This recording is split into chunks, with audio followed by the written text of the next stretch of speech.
The ancestor of the modern trumpet was a straight horn that could emit just a few notes. By the 15th century, they learned how to bend the horn, allowing for the use of crooks, or sections of bent tubing that changed the length of the instrument and the series of notes it produced. The invention of the valve in the mid-1800s finally allowed the trumpet to play in any key.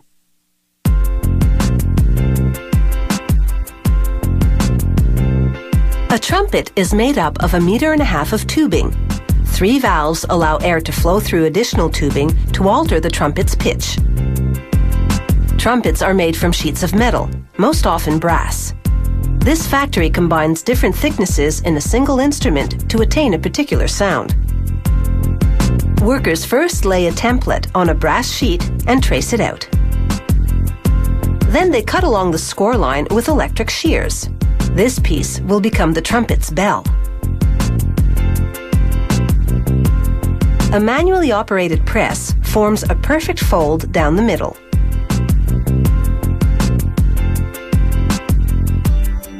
Then they notch the edges.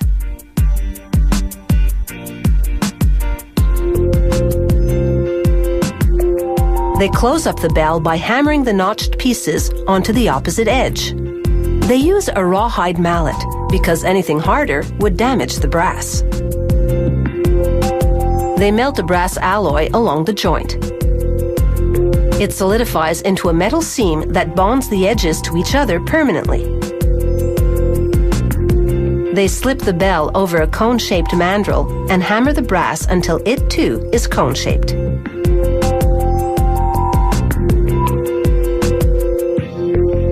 Then the bell goes onto another mandrel mounted on a lathe. They push the brass against the mandrel to finalize the shape. Then they file the metal smooth. Now for the bell's rim, called the bead. A brass rod with a notch at the end catches the edge of the bell and rolls it back into a rim. They use what's called a concave roller to round the rim's jagged edge. Then they slide a brass alloy wire into the rim pocket. This makes the bell stronger and adds weight to the edge of the flare to project sound better. They roll the rim over even more to enclose the wire.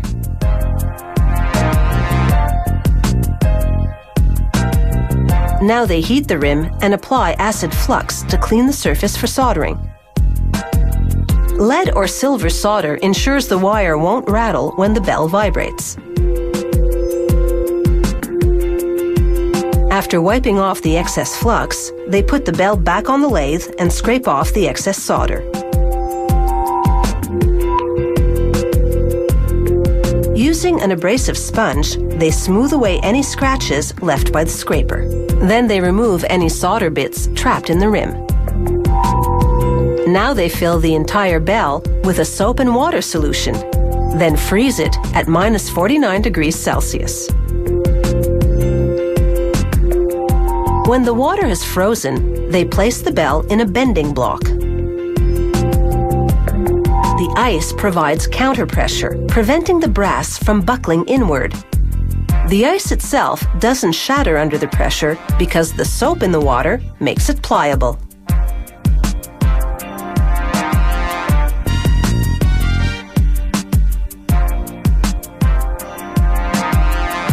After checking the angle of the bend with a gauge, they let the bell defrost.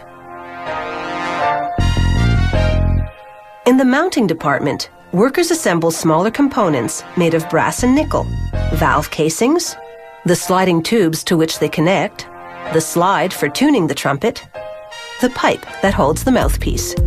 Then they solder on the bell.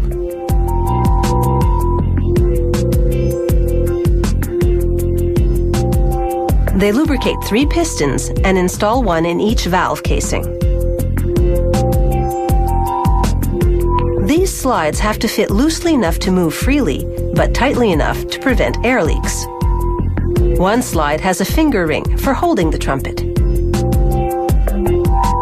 After polishing and lacquering the brass, they test the trumpet for sound quality. This is one company that likes to blow its own horn.